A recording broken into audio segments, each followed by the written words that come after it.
So how bad was the panic on Wall Street? Well, let's put it this way. Nobody listening to me here basically remembers the Depression, which took place in 1929, well into the late 1930s. And the reason is because anybody listening to me that would remember that would have to be somewhere in their upper 80s. That's why people don't remember the things like that. There was a panic in 1907, which was fantastic, extremely painful.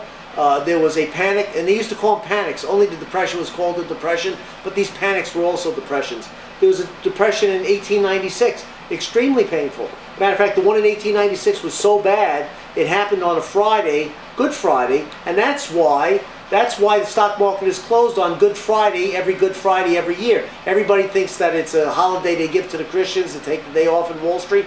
Nonsense. The decline on Good Friday in 1896 was so severe that the market has never been opened on a Good Friday since, and probably never will be. What we averted here was a depression, ladies and gentlemen.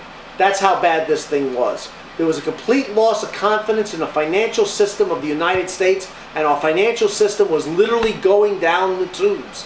The federal government intervened. In 1929, the federal government did not intervene. While everybody was panicking in 1929, Herbert Hoover, the President of the United States, sat in the White House with his tuxedo on at night and eating soup while he had these people standing around him, butlers and valets, who would give him more soup, a different spoon, a fork, a knife, and he would sit there and he would eat his soup and pretend that nothing was going on. And he also felt that the federal government should not intrude in the economy. Well, it became government policy in 1948 through the Fair Employment Act passed by Harry Truman that the government will do everything within its power to maintain stable employment in this country. That committed the federal government to Keynesian economics on a macroeconomic scale. In other words, the government said we are partners with business to stabilize the economy so that during declines, we even out the declines. During periods of rapid ascent, we try not to let it go too wild on the upside so that we gradually work to higher and higher levels over a period of years and decades. This has worked.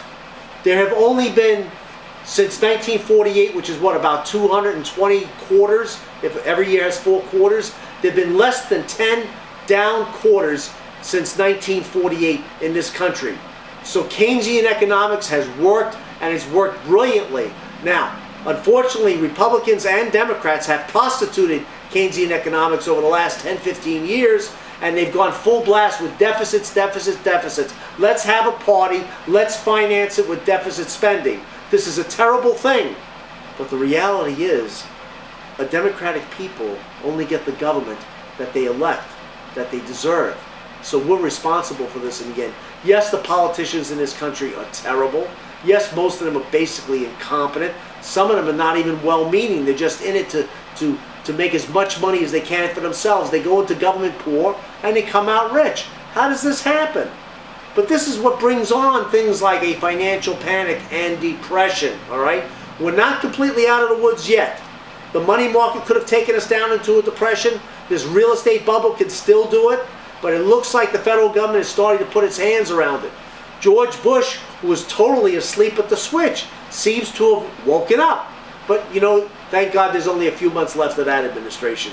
Have a great day and come visit us at the website. Good luck to you.